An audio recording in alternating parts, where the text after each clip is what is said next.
On est bon? Bon, voilà. Si ça vous va. Bon. Donc je disais que effectivement, face à l'incurie des différents gouvernements et aux conséquences de l'absence de majorité à l'Assemblée nationale, construire un exercice budgétaire pour une collectivité comme la nôtre, ça a dû être un véritable parcours du combattant. Et donc je voudrais adresser mes plus sincères remerciements aux équipes de Frédéric Olivier et particulièrement celles de Christine Echelard et de Mathieu Windels, comme tu viens de le faire tout à l'heure, Caroline, et maintenant de... Ah bah, j'étais pas tout à fait au courant des... Mais félicitations aussi, donc, Monsieur Guérin. Monsieur Richer, il y a des mercatos. Ouais, j'ai cru comprendre que ça arrivait. Et donc, c'est bien la preuve, d'ailleurs, et c'est pour ça, Monsieur le Président, l'enchaînement est parfait, c'est bien la preuve que la fonction publique territoriale est un corps compétent, efficace, qui sait s'adapter et qui constitue le fondement même de notre capacité d'action dans les territoires, nous qui sommes des élus de collectivité. Et donc c'était l'occasion de les remercier. Mais je sais que vous vous associez chaleureux, enfin voilà, assez remerciements. Je vous rappelle que je suis issu de la fonction publique, Monsieur Richer, au cas où vous l'auriez oublié. Oui, j'ai cru comprendre qu'il y avait eu d'autres expressions sur la fonction publique territoriale récentes, et donc je pensais que c'était l'occasion de rétablir un certain nombre de choses. Étant moi-même aussi fonctionnaire public territorial. Bref, mes remerciements vont également évidemment à mes collègues Virginie Luttrou et Thierry Liget, parce que on a de nombreux désaccords, mais au moins effectivement, c'est ce que tu disais tout à l'heure Virginie, on arrive à en discuter et à se mettre d'accord sur nos désaccords et à le faire de façon plus posée que dans d'autres cercles, et donc c'est quand même relativement appréciable. Voilà, maintenant je peux commencer à être critique. Et donc, Monsieur le Président, il ne nous reste plus que 2 budgets primitifs, 2 BP avant la fin de la mandature, 2 BP pour agir, infléchir, et 2 BP pour juger de la trajectoire budgétaire et donc de la mise en œuvre concrète de votre politique. Et je voudrais commencer, comme souvent et comme chaque année malheureusement, par regretter, et malgré ce qui vient d'être dit, déplorer l'absence de considération vraiment pour cet exercice qui devrait être l'acmé finalement du fonctionnement de la démocratie de notre Assemblée, et l'organisation des débats sans présentation de leur budget par les vice-présidents. Moi, je dois dire que je m'en remets toujours pas, et qu'on arrive au total à 1h30, 2 heures de débat pour effectivement, ce qui dans toutes les autres collectivités importantes prend au moins une journée. Et donc, c'est quelque chose qui n'est pas acceptable en l'état, et il faudra vraiment que les choses s'améliorent. Et moi, je continue à demander effectivement que les vice-présidents défendent les choix de leur délégation et que ça puisse être l'occasion. Par ailleurs, nous déposons des amendements systématiquement, et c'est aussi l'occasion, vice-président par vice-président, délégation par délégation, de travailler ensemble sur des amendements, plutôt que de les expédier en fin de séance. Ce préalable étant posé, Monsieur le Président, je voudrais commencer par abonder dans votre sens, puisque effectivement les finances de notre institution sont menacées, et menacées d'abord par les gouvernements qui ont fait des collectivités territoriales finalement leur cible. Je partage vos analyses sur effectivement ce qui s'est passé lors de ces derniers mois, et sur le cynisme et l'absurdité, y compris des gens qui soutiennent les gouvernements en place actuellement, parce que finalement on est dans une situation où on pille les ressources des collectivités au moment où celles-ci doivent investir massivement face aux défis qui sont les nôtres actuellement. On sait en 2022, les collectivités, c'est 58% de l'effort total d'investissement dans notre pays, pour près de 54 milliards. Et donc vous voyez l'impact d'un prélèvement d'au moins 5 milliards, tel que sera celui qui est à nouveau envisagé par ce nouveau gouvernement Macron. Et quand on sait qu'ensuite que les investissements en faveur de la transition, c'est 8 milliards seulement en 2023 et qu'il faudrait les passer à 19 milliards sur ce volume d'activité, on comprend mal finalement le décalage entre le discours porté au niveau national par les gouvernements Macron et la réalité des investissements qui sont ensuite conduits, mais encore une fois, essentiellement par le fait d'amputer directement les recettes de ceux qui agissent. Et donc, dans ces conditions-là, c'est vrai que je ne comprends pas non plus qu'il y ait dans cette Assemblée des conseillers régionaux qui soutiennent les gouvernements successifs qu'on a connus, Barnier, Bayrou ou encore Lecornu. Mais à cette irresponsabilité nationale s'ajoute aussi une forme d'irresponsabilité régionale qui est caractérisée par une stratégie budgétaire qui est souvent improvisée et parfois réécrite. Notons que ce nouveau BP est d'abord différent des autres, c'est vrai, parce que notamment, on ne nous rappelle plus à toutes les pages les piliers de la stratégie de 2015. Donc ça, c'était une évolution, mais surtout, le plus frappant, c'est ce que j'ai déjà commencé à dire sur la question de la stratégie budgétaire pluriannuelle et des crédits des AP et des AE.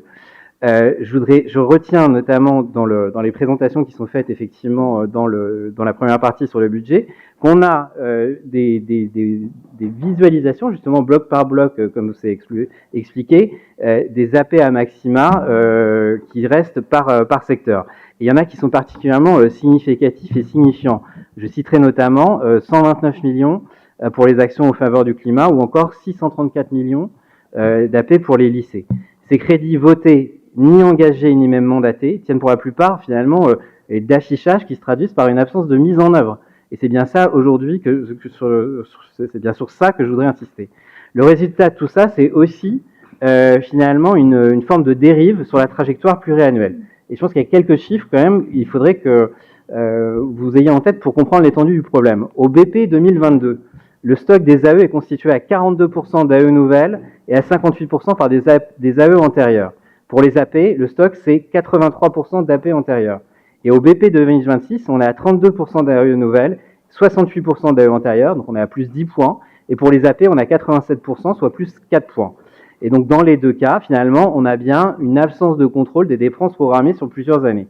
Et face à cette situation, d'ailleurs, vous le reconnaissez vous-même, qu'il y a des étapes de purge d'AP et d'AE. Alors, c'est pas dit purge, évidemment, c'est dit de façon plus châtiée. Cette trajectoire de resserrement budgétaire conduira à poursuivre les travaux sur les engagements pluriannuels de la collectivité et à mener des revues d'engagement. Voilà, revues d'engagement, on voit très bien ce que ça signifie. Et il faudra donc s'attendre dans les prochains documents budgétaires à de nouvelles variations très importantes sur les crédits pluriannuels. Et puis par ailleurs, moi j'attends aussi avec impatience le CFU 2025 pour voir la réalité des mises en réserve qu'on découvrira à cette occasion, notamment sur la question de la mobilisation de l'emprunt. J'ai déjà dit la dernière fois qu'on avait 100 millions, donc qui n'avaient pas été, vous êtes félicité du fait de ne pas mobiliser 100 millions d'emprunts, mais pourtant ces 100 millions d'emprunts, ils avaient été votés par tous les conseillers régionaux et on aurait pu les utiliser, mais de fait, ils n'ont pas été mobilisés par ce fait de mise en réserve. Et puis, autre point, c'est le fait d'inventer des trajectoires cohérentes et des plans qui n'en étaient pas a posteriori. J'en veux pour preuve, alors on a eu poser la question aux commissions des finances, mais quand même, moi je note qu'il y a eu l'apparition de nouvelles expressions dans ce BP 2026, comme celle de PPI ferroviaire, et avec une expression qui en fait sous-tend une trajectoire solide, étayée et construite à l'avance. Un plan pluriannuel d'investissement. Sauf que le principe du plan, c'est qu'on le définit au début et pas à la fin. Et pour le dire autrement, un PPI, c'est pas un bilan, c'est une programmation. Soit l'inverse de ce qu'on a pu constater sur les questions ferroviaires, que ce soit avec l'achat des rames ou avec l'ouverture à la concurrence. Autre exemple moins coûteux, mais tout aussi problématique, le fameux projet Millennium, renommé récemment. Nous avons appris cette semaine dans la presse que ces festivités opportunément préélectorales allaient coûter la bagatelle de 20 millions d'euros. Et effectivement, dans ce document, on a la confirmation au détour d'une phrase, page 68, que ce sont bien 20 millions d'euros qui seront consacrés à votre idée de célébrer Guillaume en 2027. Ou plus concrètement, dans une parenthèse en fin de phrase, avec une tournure savoureuse que je dois vous relire, le montant total du projet, soit 20 millions, n'est pas modifié. N'est pas modifié. C'est quand même, on n'a jamais eu de présentation d'un projet, mais donc on nous explique qu'il n'est pas modifié, ce qui est quand même assez cocasse. Pourtant, pendant 2 ans, presque 2 ans, à chaque CP, mon groupe, mais aussi le groupe socialiste, vous a demandé un bilan des dépenses engagées au fil de l'eau et un budget prévisionnel, et nous n'avons eu ni l'un ni l'autre, et c'est d'ailleurs pour les raisons pour laquelle on présentera un amendement de suppression des crédits liés à cet événement. Et dernier exemple est particulièrement révélateur de ce qui se passe, et notamment de l'opacité autour d'un certain nombre de mesures.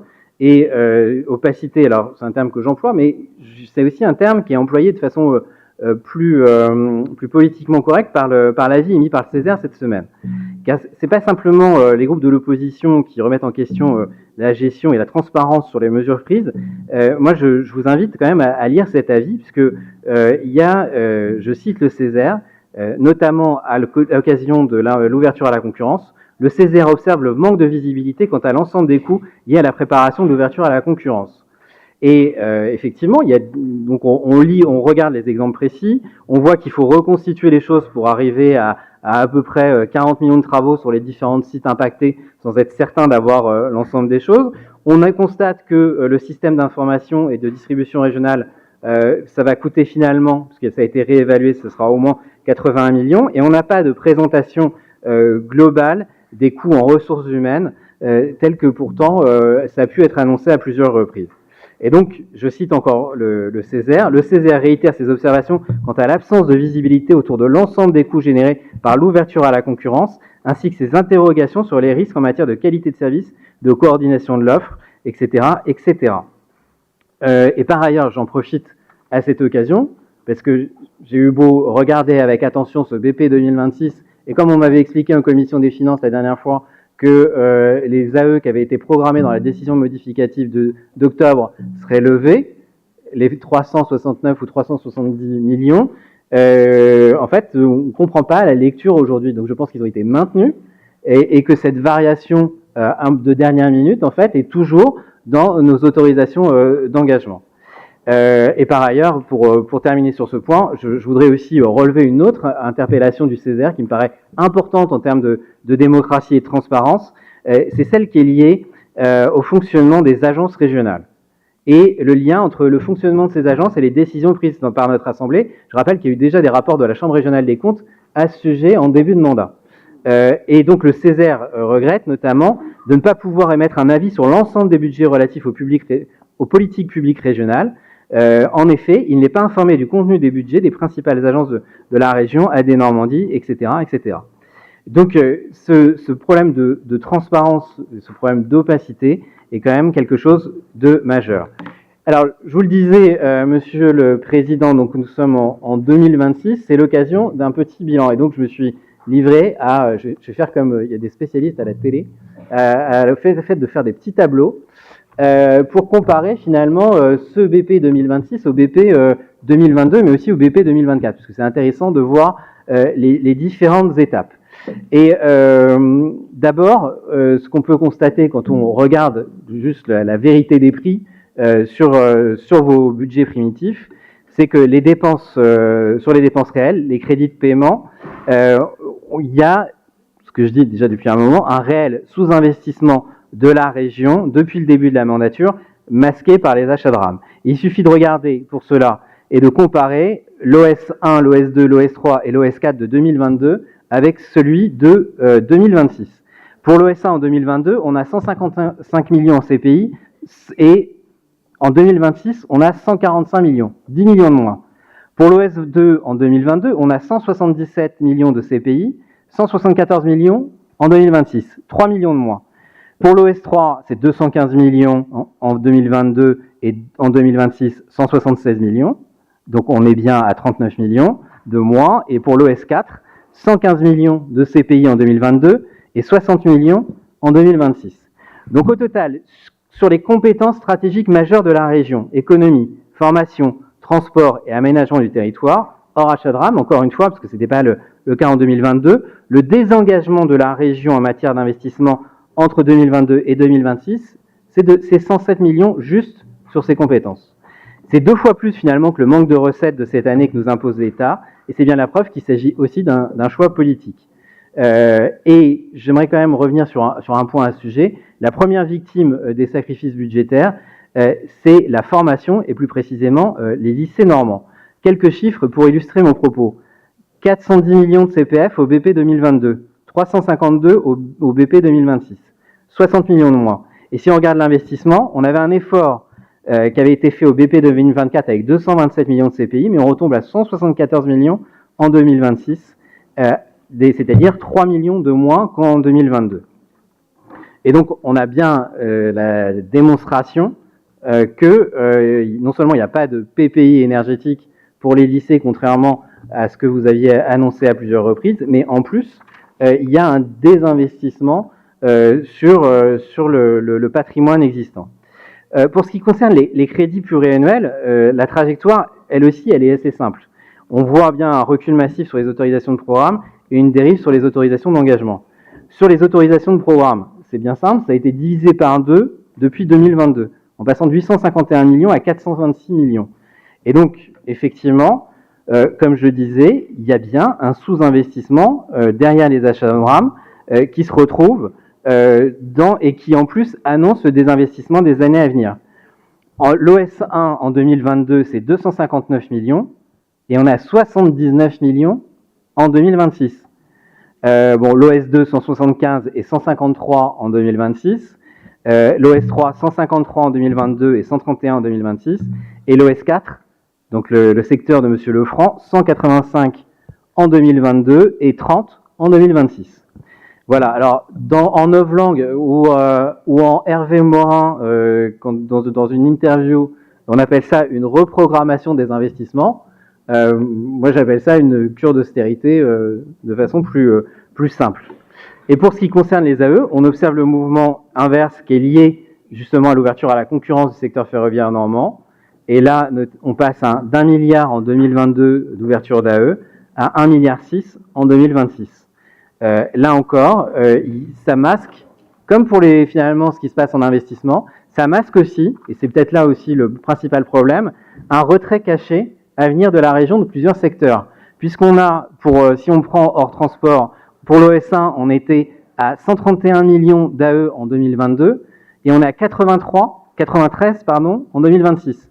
Pour l'OS2, donc la formation, on était à 336 en 2022, et on est à 297 millions en 2026. Donc il n'y a pas d'ouverture à la concurrence dans ces histoires-là, c'est juste un choix politique qui est fait de programmer un désengagement de la région, donc de l'aide notamment au soutien à l'emploi et puis à la formation. Et puis cette navigation également, que j'appelle peut-être un peu durement navigation à vue, ça a des conséquences sur les stocks évidemment, et sur les stocks d'AP et les stocks d'AE. Alors sur les stocks d'AP, effectivement entre 2022 et 2026, ça a été contenu, il faut le dire, hein, on est passé de 3,6 milliards à 3,2 milliards, et ça c'est avec des tombées d'AP notamment, et voilà, je ne suis pas sûr que ce soit totalement non plus une bonne nouvelle, mais par contre pour les stocks d'AE, je ne sais pas comment la programmation budgétaire va se faire dans les années à venir, parce qu'on a bien ce qu'on appelle une fuite en avant, avec des AE à maxima qui ont doublé entre 2022 et 2026, en passant de 2,4 milliards à 5 milliards. Doublé. On est à plus de deux exercices et demi budgétaires. Et donc on voit bien qu'il y a finalement une tendance profonde, j'en fais tomber des, finalement, qui est sur cette question de gestion des AE. J'en ai perdu mon propos. Alors, pour terminer justement mon propos, parce que je sais que vous attendiez tous avec impatience, mais quand même j'ai noté une... Alors, ou de l'écoute peut-être, ça c'est la version négative, l'endormissement. Moi, je croyais que c'était de l'écoute, mais bon, je suis naïf comme garçon.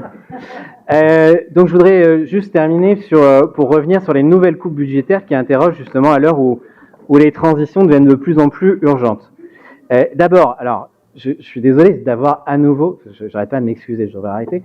Non, mais je suis trop gentil en fait, c'est mon problème.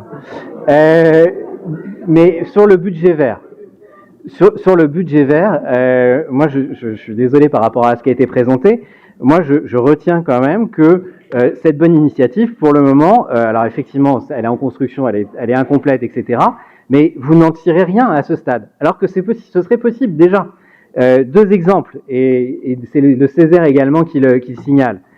Vous auriez pu prendre en considération ce qui avait été demandé, c'est-à-dire que il aurait fallu que, en termes méthodologiques, l'analyse environnementale précède la construction du budget.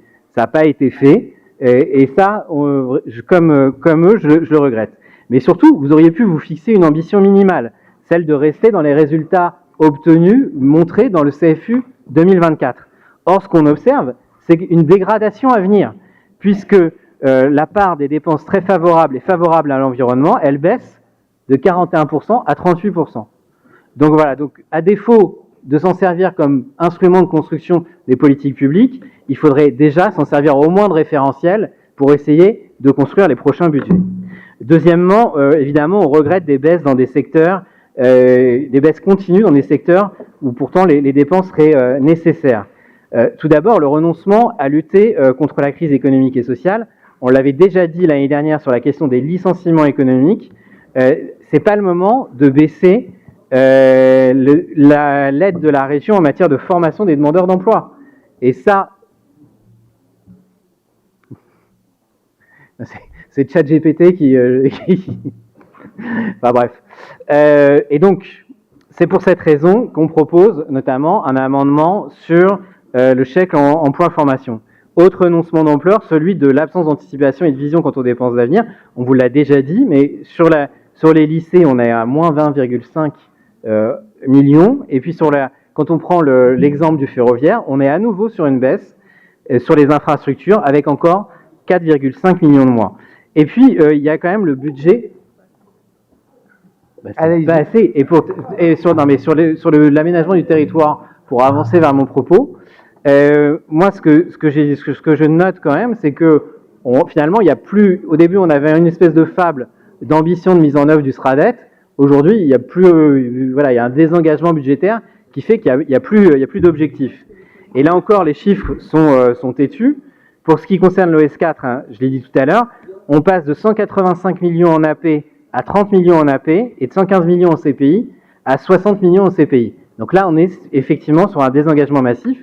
Et par ailleurs, j'ai une inquiétude aussi, Monsieur le Président, sur la question de la convention avec le PFN. Parce qu'on a bien vu que finalement, les 35 millions avaient été consommés avec un an d'avance. Et aujourd'hui, on nous annonce une nouvelle convention, mais avec un montant global de moins de 10 millions.